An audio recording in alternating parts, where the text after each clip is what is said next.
Oblivion was the first Elder Scrolls game I played, and from the moment I started fighting my way through the Imperial prison sewers, I fell in love. If you'd asked me years ago if I thought Bethesda would remaster this gem, I would have laughed. But here we are. The remaster comes with all the DLC, and with the Mehrunes Razor add-on, Bethesda decided to add another weapon into the game, the hoe. Which brings us to today's video. Can you beat Oblivion Remastered only using a hoe? Here are the rules. I'm only allowed to deal damage using the hoe. Let's get started. Whilst making my character, I decided to make an orc, because their racial power berserk will definitely help me out in a pinch. Plus, I get to make Shrek, and that's always a bonus. After running past all the vermin in the dirty sewers, I watch Professor X take his last breath, then I make my class. I decided to go for a tank build, because the hoe isn't too bad damage wise early on, so you can kinda trade hits of it, but when I get to higher levels, oh boy, it's going to take a lot of tactics on my part not to get my bell rung.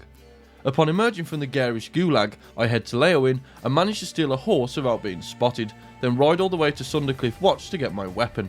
And like the pond in my local park, it's full of scum.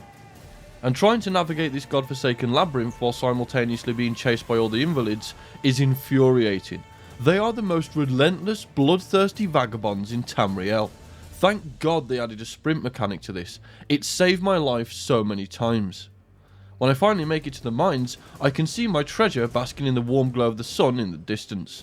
After picking it up, I turn my attention to the arseholes that have been annoying me, dishing out some well-needed blunt force trauma.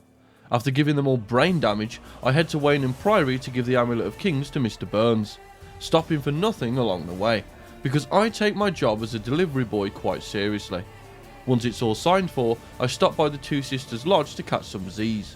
Then I head to Kvatch to kidnap Sean Bean. But before I can, I've got to close my first Oblivion gate.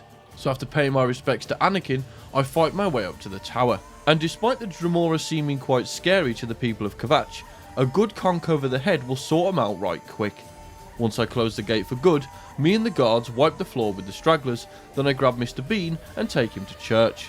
After saving Joffrey from certain death, I immediately regretted this decision, because he tells me he lost the Amulet of Kings to the Manson family.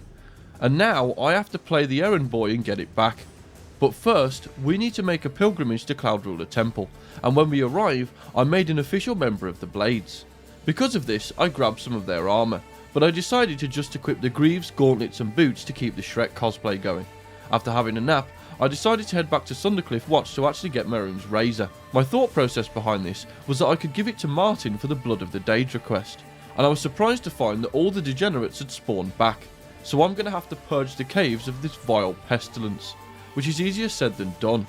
After grabbing the Bazors and splitting more skulls, I disperse the magic barrier and delve deeper into the Tunnels of Terror, which is full of vampires, who are a pain in the arse to deal with.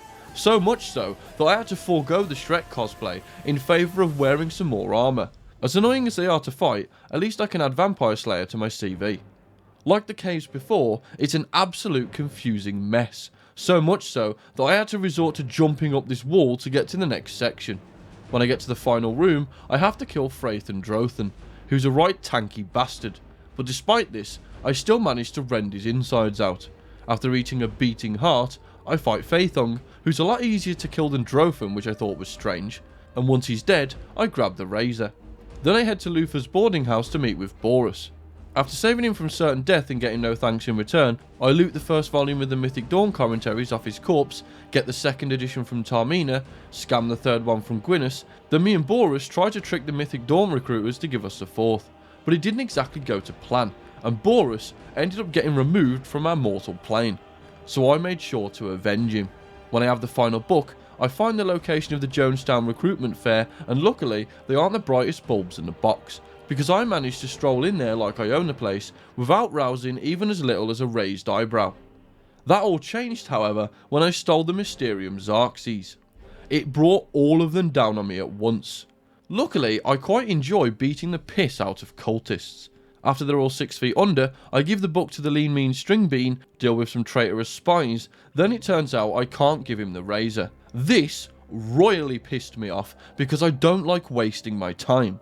So I had no choice but to kill some dirty vampires to get Azora's Star. but I was that pissed off at the whole situation, I decided to lead them to Azora's shrine, hoping they would murder the followers there. But to my surprise, they could hold their own pretty well. After getting the star and giving it to the Bean Boy, me and the guards of Bruma march across the plains of Oblivion to shut down another gate. Well, this isn't technically true, because I took a dip in the lava so I could shortcut straight to the tower. After fighting our way through, I grab the stone, then Emperor Beano sends me off to Sancre Tor to get the armour of Tiber Septim.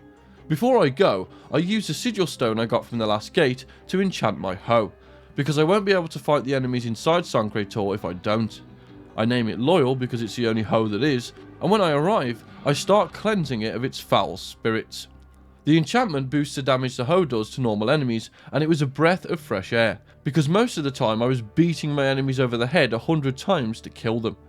After releasing the blade spirits from their corporeal prisons and busting some more ghosts, I grabbed the armour and returned to Sean Bean for my next task, which is grabbing a great welcome stone from Miskerend. I've said this before, but I really hate this place. I can never manage to remember the right way to go, and it always pisses me off. But at least I can take out my frustration on these goblins and zombies. After finally making it to the stone and half-inching it, the King of Miskerend tries to murder me, and almost succeeded. But I managed to send the skeletal scumbag back to hell. After returning to Mr. Bean, I join him and the guards at Bruma to summon a great gate.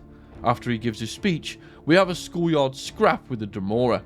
This made a thought pop into my head. The guards of Martin are fighting the Dremora with swords and shields. They must be terrified of Shrek. Being able to take on hordes of Dremora with nothing but a hoe, they are definitely going to be keeping a close eye on me after this. When the Great Gate appears, I pulled a Forrest Gump and just kept on running. I didn't stop for anything, even inside the tower, and eventually all my efforts were fruitful, because I managed to grab the stone within minutes. After bringing it back to Martin, he opens a portal and I enter Cameron's paradise. And when I come across Cathutet, unlike my last run, I actually get to fight him, and he was an absolute pussy. I killed him so quick, I didn't have time to process what happened. Then I fight through the Forbidden Grotto, and me and Eldermin confront Charles Manson. This guy actually took the piss to beat, mainly because every time I got him to the brink of death, he ran away like a damn coward to heal, all while his bastard children were shanking the shit out of me. But, through the power of perseverance, and a little bit of dumb luck, I managed to smack the soul out of his body. And once I have the amulet, I head to the Imperial City for the Hind's coronation, until we are rudely interrupted by one of the city guards telling us that Trigon has invaded the city. So I sprint as fast as I can to the Temple of the Light, and watch our dear Emperor turn into a scaly bat and kick 7 bales of shit out of him.